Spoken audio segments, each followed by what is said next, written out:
할렐루야. 오늘 우리가 걷는 발걸음이 복음의 행진으로 이어지는 복음의 능력이 나타나는 축복의 발걸음이 되기를 기원합니다.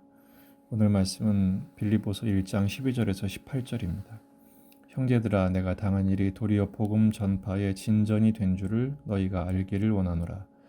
이러므로 나의 매임이 그리스도 안에서 모든 시위대안과 그 밖의 모든 사람에게 나타났으니 형제 중 다수가 나의 매임으로 말미암아 주 안에서 신뢰함으로 겁없이 하나님의 말씀을 더욱 담대히 전하게 되었느니라. 어떤 이들은 투기와 분쟁으로, 어떤 이들은 착한 뜻으로 그리스도를 전파하나니 이들은 내가 복음을 변증하기 위하여 세우심을 받은 줄 알고 사랑으로 하나 그들은 나의 매임에 괴로움을 더하게 할 줄로 생각하여 순수하지 못하게 다툼으로 그리스도를 전파하느니라. 그러면 무엇이냐? 거칠애로 하나 참으로 하나 무슨 방도로 하든지 전파되는 것은 그리스도니 이로써 나는 기뻐하고 또한 기뻐하리라. 아멘. 본문에 계시된 주님은 어떤 분이신가?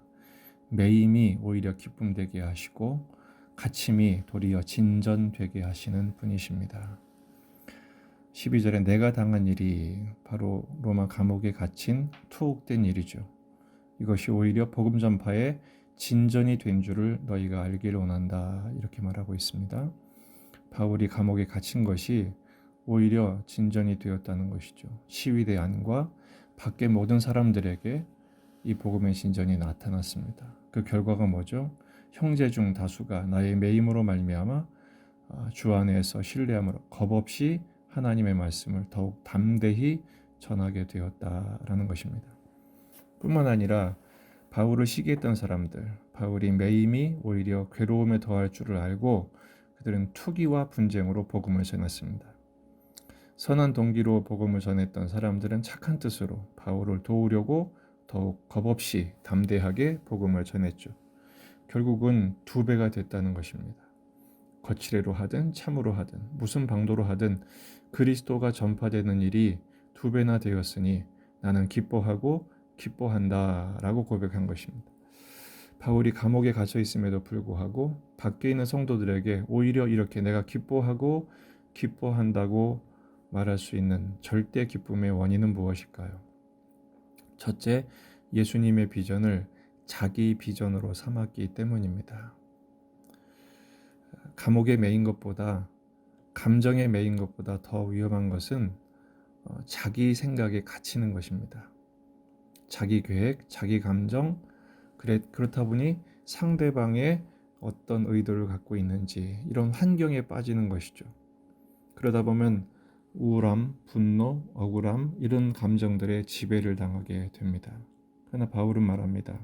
그러면 무엇이냐? 거칠애로 하나 참으로 하나 무슨 방도로 하든지 전파되는 것은 그리스도니 나는 기쁘다 이렇게 말합니다. 그러면 무엇이냐? 아무 상관없다는 것이죠. 바울은 지금 자기에게 일어난 일, 감옥에 갇힌 일, 자기가 지금 붙들린 일, 여기에는 관심이 없습니다. 그 일로 인해서 오히려 주님이 이루신 일, 그리고 앞으로 이루실 일에 관심이 있는 것이죠. 오직 그리스도와 복음이 전해졌다면 바울은 그거로 인해 감사하고 기뻐하며 찬양할 수 있었습니다. 왜냐하면 자기 비전에 예수님의 비전을 맞춘 것이 아니라 예수님의 비전에 자기 비전을 맞췄기 때문입니다.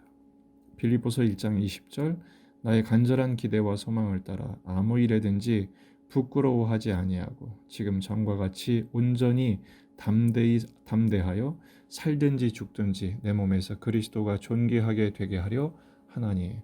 바울의 관심은 오직 예수님의 이름이 높여지고 예수님의 복음이 전파되는 것에 있습니다. 지금 코로나 상황으로 인해서 우리가 할 수 있는 일이 점점 줄어들고 있습니다. 교회도 마찬가지고 목회자도 마찬가지고 일상생활도 마찬가지입니다. 그러나 이런 격리와 축소와 이런 멈춤이 오히려 하나님의 놀라운 계획에 따라서 하나님의 복음의 행진으로 이어지게 될 것이 분명합니다. 어떻게든 그렇게 될 것입니다.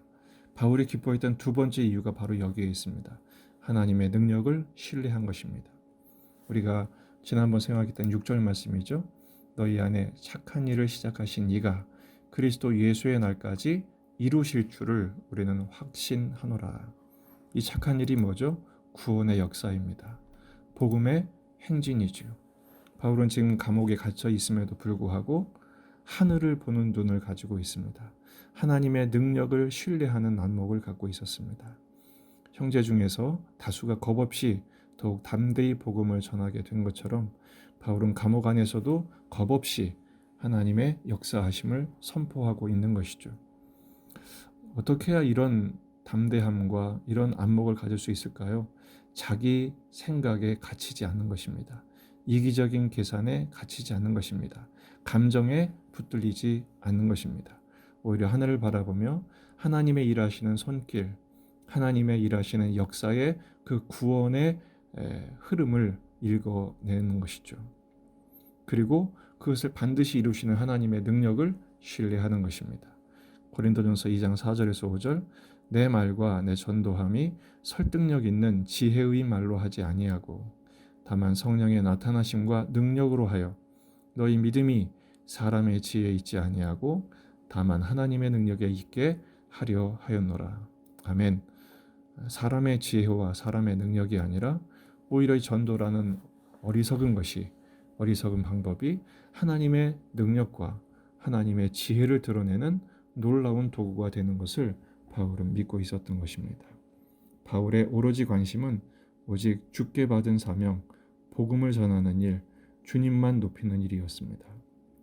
사도행전 20장 24절 내가 달려갈 길과 주 예수께 받은 사명, 곧 하나님의 은혜의 복음을 증언하는 일을 마치려 하면은 나의 생명조차 조금도 귀한 것으로 여기지 아니하노라.